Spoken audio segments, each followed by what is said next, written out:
Every bit of this was entirely beyond my comprehension from the very start.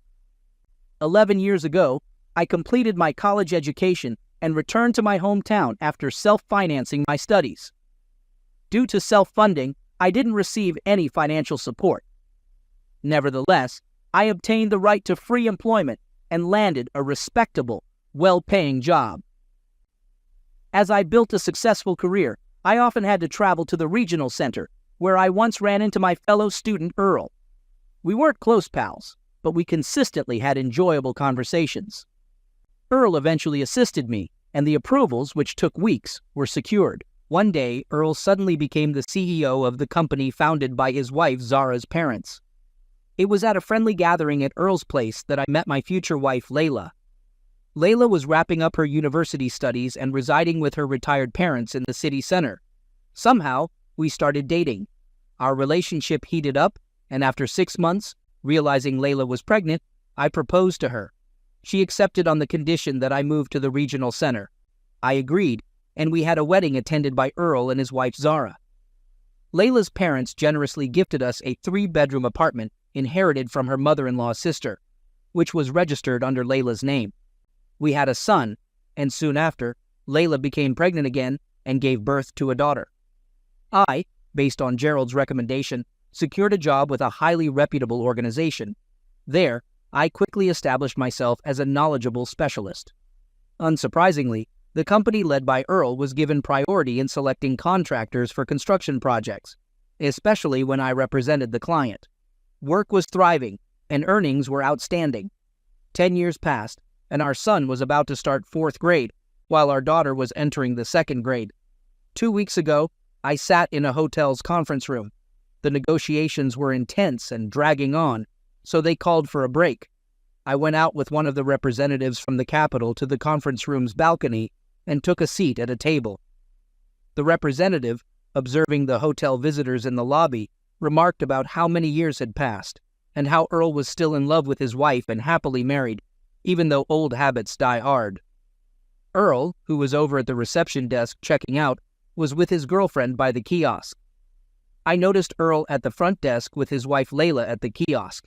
Earl finished checking out, and they both walked to the elevator. At first, my immediate impulse was to locate them and confront Earl physically. However, I realized that such an action would lead to failed negotiations, a public brawl, and a possible divorce. I pondered the sound I heard in my ears. It had been years. I turned to the person I was conversing with. I inquired about how long the person had known him, and they responded that they had known him for a long time. They mentioned being a local resident and living in the area for years. Earl had met his current wife, Zara, after college. According to the person, Zara came from a well-off family, with her father being an entrepreneur who had founded several businesses with his wife. Earl had married Zara and had quickly assumed the role of CEO in one of the companies. However, the person mentioned avoiding any business dealings with Earl due to his unreliability and lack of trustworthiness. Once the negotiations were concluded and the contract was signed, I returned to my office. I sat at my desk and began contemplating my next steps. It was evident that I needed to part ways with my wife. However, I also needed to ensure my role as a father to our children. I had to secure a place to live. After our divorce, the apartment we resided in was gifted to us by Layla's parents, with the property deed in her name. So the best course of action was to return to my parents' house, which, God willing, had 2 floors, with the 2nd floor unused. Layla had never visited my hometown, expressing reservations about what she would do there. The departure was a decision I had to arrange, ensuring I didn't break my promise to take the children to the seaside this year and avoiding deceiving them. With a plan in mind, I began to put it into action. I was well aware of Earl and his wife's routines. I knew that Zara typically went to a cafe located away from their workplaces for lunch, believing that the food there was superior. She had invited me and Layla to dine there multiple times. Now I understood why Layla never visited that cafe and why Earl never frequented it either. The following day, I entered the cafe and spotted Zara. I sat down at her table. She greeted me, and I inquired if she was trying out the local cuisine. She replied that she didn't just decide to try the local food, and I asked about Earl. She confirmed that it was indeed about Earl and Layla.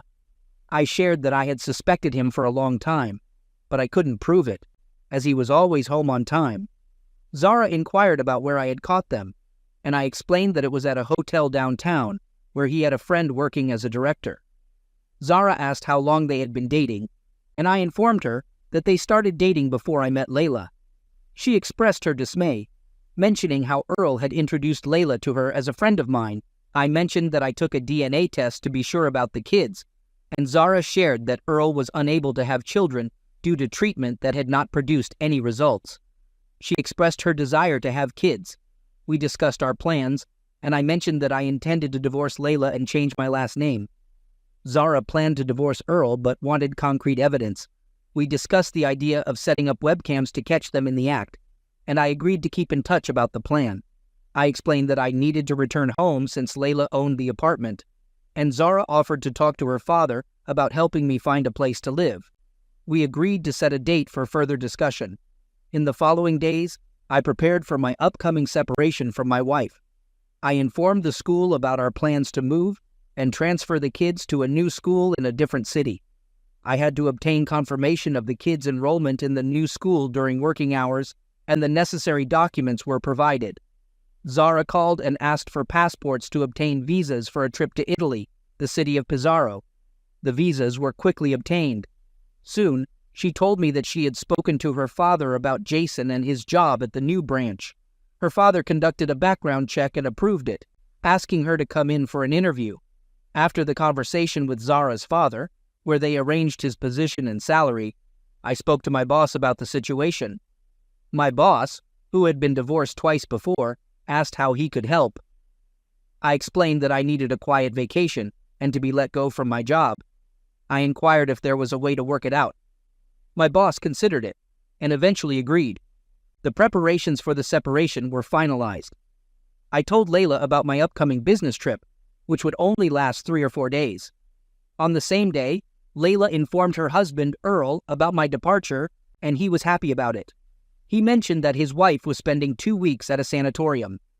She asked about my plans for the kids, and I explained that I would take them to my parents' place, since it was vacation time and they couldn't stay at home.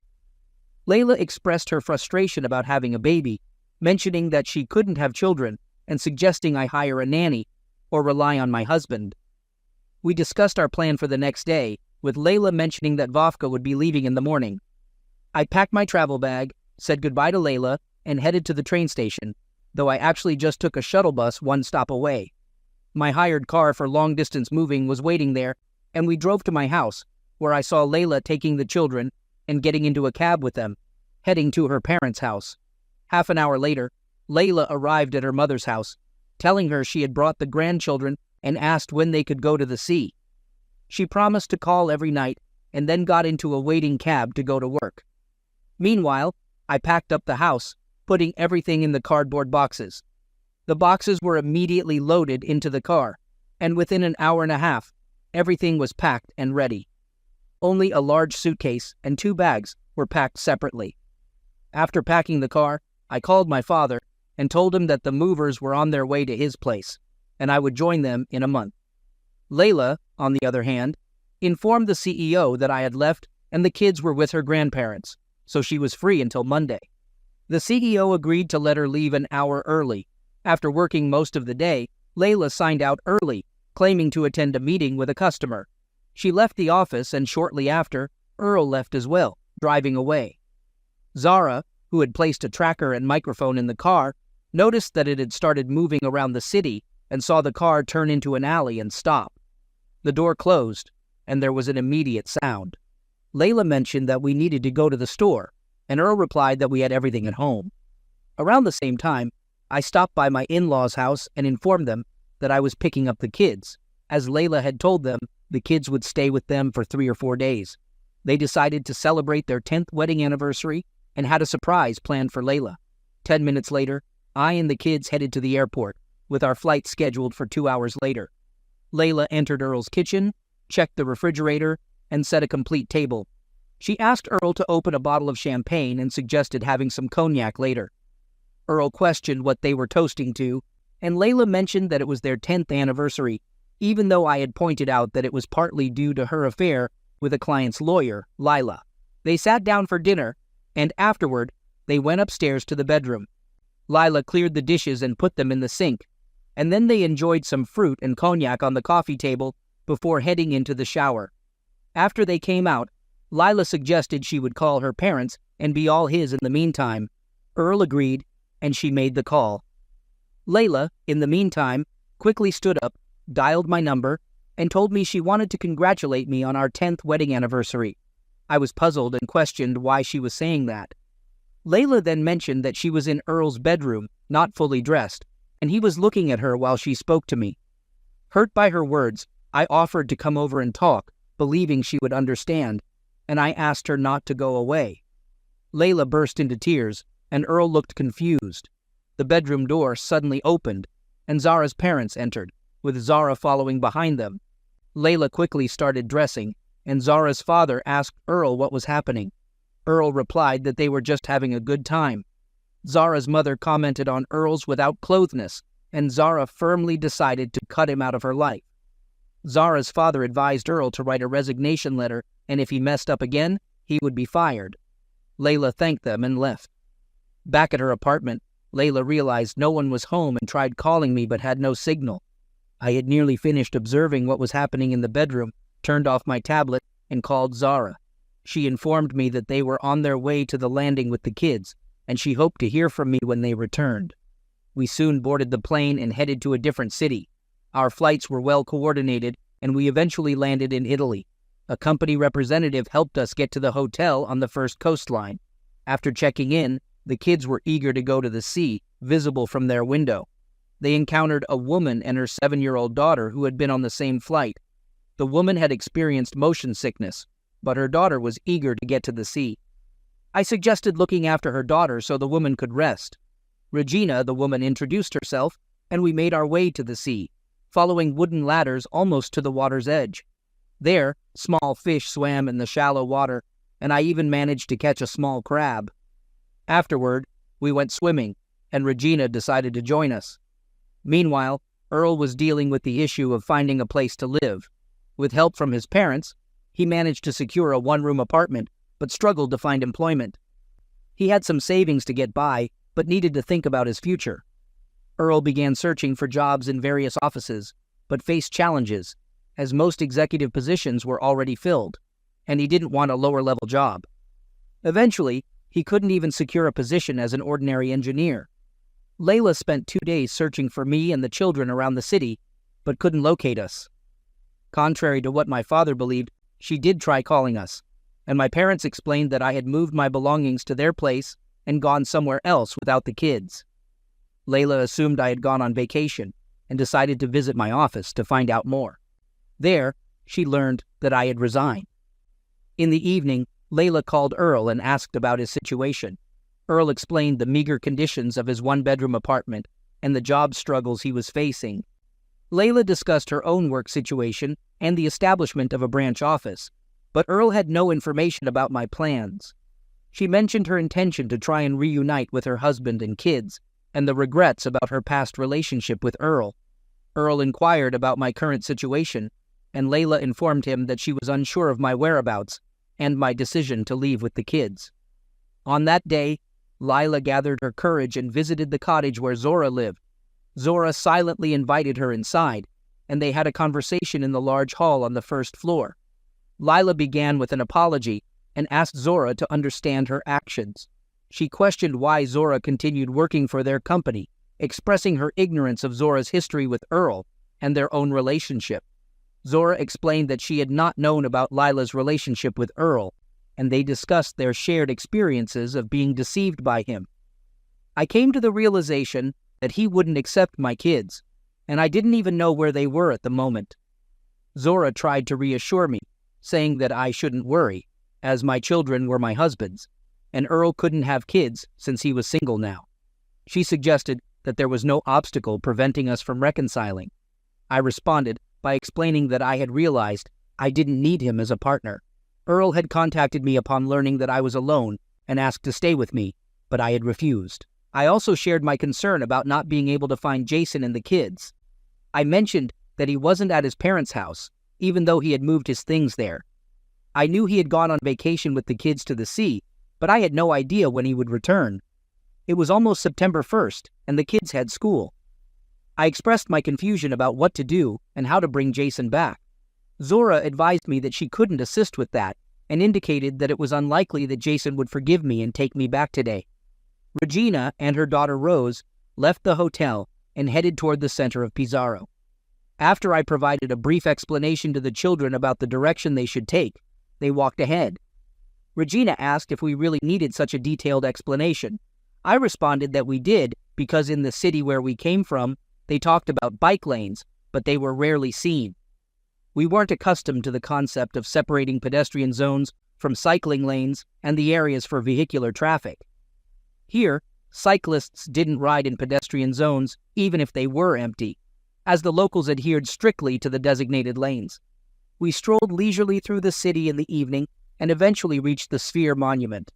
Regina asked about the significance of the monument. I explained that it was the Sphere Grande de Pomodoro, with Arnaldo Pomodoro being the sculptor behind the monument, who happened to be a native of Pizarro. I also shared some of the city's attractions, such as its beautiful sandy beaches, pristine sea, and a stunning promenade with a long pier extending into the sea, perfect for a relaxing stroll and enjoying the waters. Regina expressed her surprise at the city's fame and Italy's rich history. Regina then asked how I knew so much, wondering if I were a history teacher. I clarified that I wasn't, but I had done some research about the places we might visit on the internet when I found out where we were going. I didn't want to be completely clueless, as it could save us from misunderstandings. Regina suggested visiting the Linati Aquarium and inquired if it was nearby. I explained that it wasn't exactly nearby, as it was in Cattolica, about 22 kilometers away, which we could reach in about half an hour. Regina agreed to the plan. I asked Regina about our plans for the next day. She mentioned that we could sleep in, since we planned to visit the Rossini Theater and explore the old town. However, the day after, we would wake up early at 7 o'clock, as we hadn't come there to sleep. I proposed grabbing breakfast on the go and assured Regina that I had the theater and old town route covered. Regina then asked where we should go next, and I suggested heading to a nearby restaurant. Regina hesitated slightly, noting that we had just had dinner. I reassured her that we would only have a little something to eat, and we headed to an open-air restaurant where the waiter handed us menus. We quickly placed our orders, with me being mindful of the children. As we enjoyed our meal, I asked Regina about her ability to travel with her young daughter despite her husband.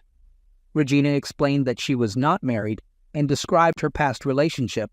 She mentioned how they had never officially registered their relationship, and after their daughter Rose was born, he began distancing himself and even brought another woman home. Regina had decided to move out with her daughter and was considering returning to her mom's neighborhood. She also mentioned that her husband showed no interest in helping with their daughter, and Rose's birth certificate had a dash under father, which meant she could sue him for child support. However, Regina didn't want to do that and was determined to raise her daughter on her own. I inquired about her field of expertise, and Regina explained that she was a civil engineer. She had managed to save money for the trip by doing various jobs, including providing cost estimates for clients who needed help with their building projects. Unfortunately, the company she worked for had gone bankrupt, and she was currently technically unemployed, but remained optimistic about the future. We continued our conversation while sipping on dry Italian wine, and the children had a taste of the seafood salad. Regina mentioned that her mother lived in a nearby village, just 5 kilometers away from the city center. I shared with Regina that I had been appointed as the branch director in the city. She found it coincidental that we were both from the same hometown. After finishing our meal, we returned to our hotel late in the evening. I reminded Regina about our early start the next day to visit the aquarium. The kids asked about our plans, and I explained that we would be seeing sharks. The following day, we arrived at the Acquario de Cattolica, a popular oceanarium in Cattolica. We spent a significant amount of time observing the marine life in various pools and aquariums. Our visit even included an aquarium where visitors could touch the creatures, which brought joy to the children.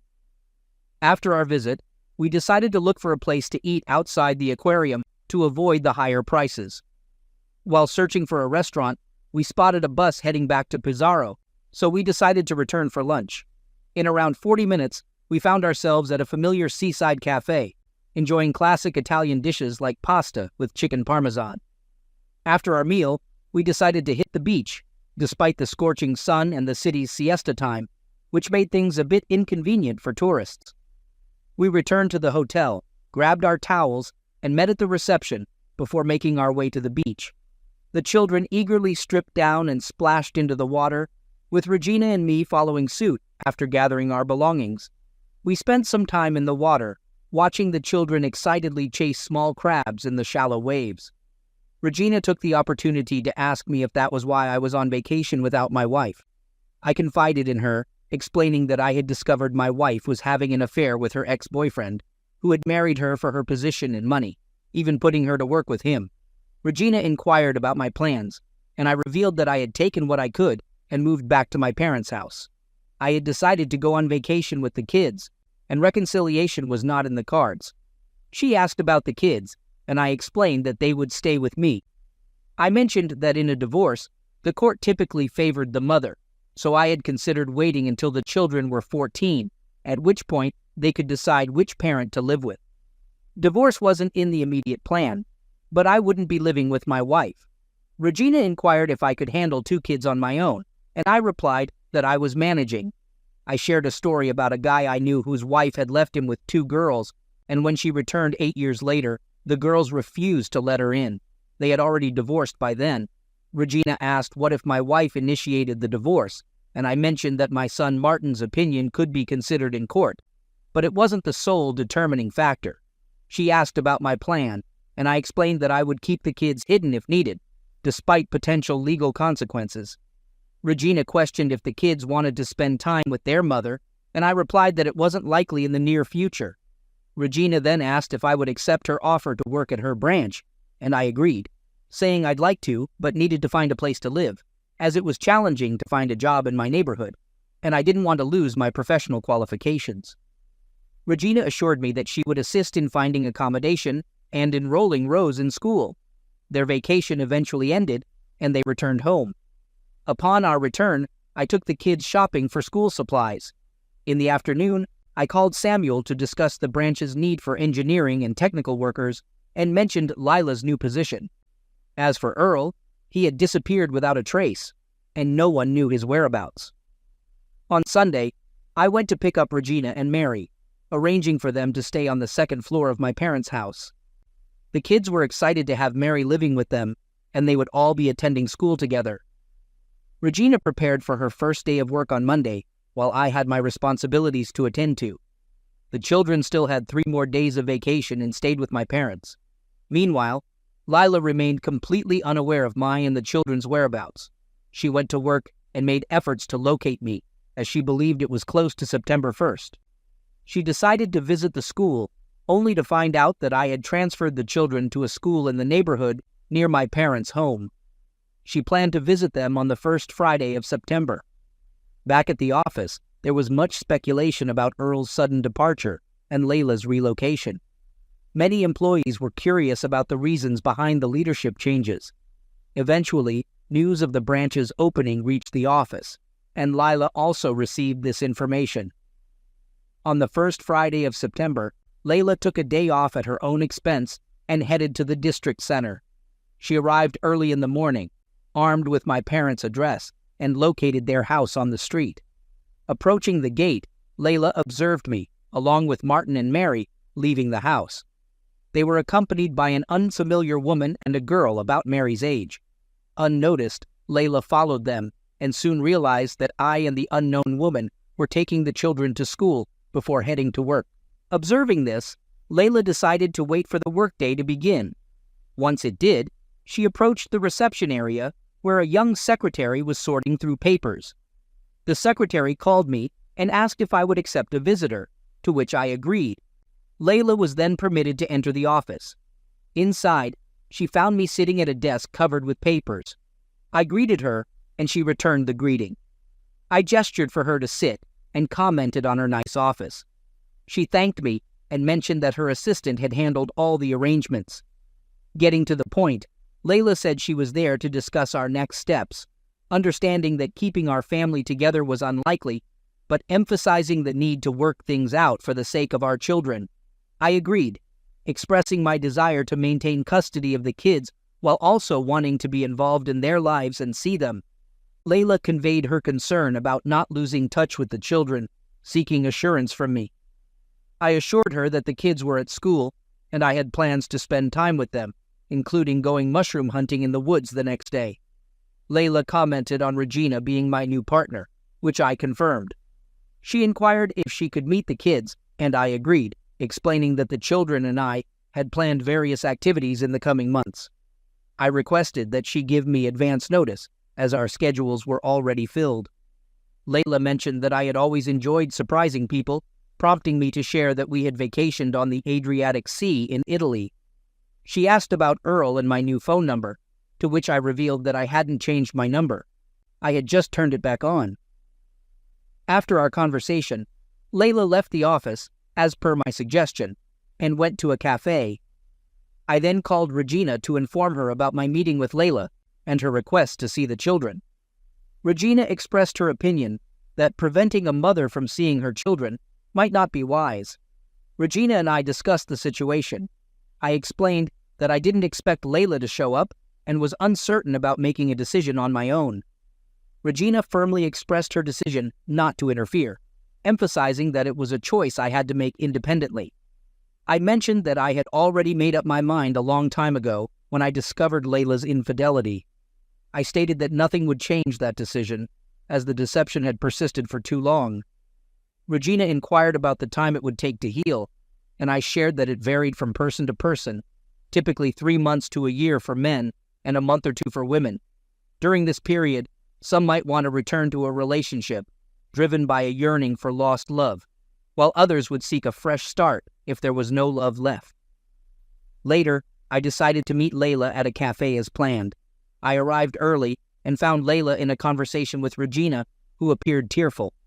Layla assured me that I wasn't interrupting, and they had discussed arrangements for picking up the kids from school, feeding them, and taking them to the park. I asked what had transpired during their conversation. Layla explained that they talked about how Layla and I had met, and how her daughter had liked me. Regina had described me as reliable and safe, and had convinced Layla not to confront me about the children. I asked Layla if she agreed with Regina's perspective, and she nodded in agreement, acknowledging that she had grown distant from her children over the years. She expressed her remorse and explained that she had been influenced by Earl, leaving most of the childcare responsibilities to me. Layla realized she couldn't handle the kids without my help, but she understood that I wouldn't forgive her for her deceit.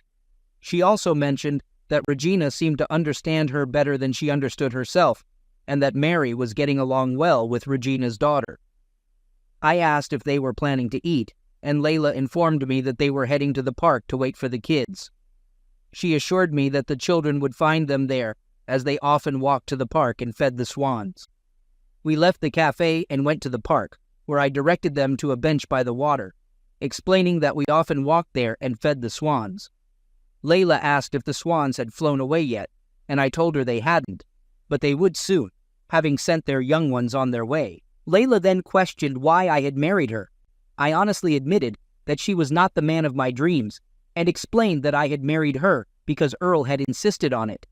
I revealed that Earl's motivation was to use our marriage as a cover for his own marital issues with his wife, Zara. Layla inquired about how Earl had taken the situation, and I explained that he had been jealous, but unable to take any action. Additionally, when I became pregnant, he believed the child was his, as Layla had been away for a while. It was only a year and a half later, during one of my business trips, that Layla became pregnant with Mary. I inquired whether he still believed the children were his. Layla shared that Zara had informed her that he wasn't capable of having children. She mentioned that Zara had told her the same thing when they met while she was searching for me. I questioned her about whether she believed Zara's claims. Layla responded by saying that anything was possible in life, and Zara might not be able to have her own children. She suggested I consider getting a DNA paternity test. I asked if she had taken the test herself. Layla admitted that she had, and I pressed further, asking about the results and who the father was. She confessed that she didn't know the results because she hadn't looked at them. Layla explained that she didn't care about the test results, as the children were hers, even though she had given birth to them but hadn't raised them. She had no intention of giving them up to anyone. When she asked if I was interested, I replied firmly that I was not.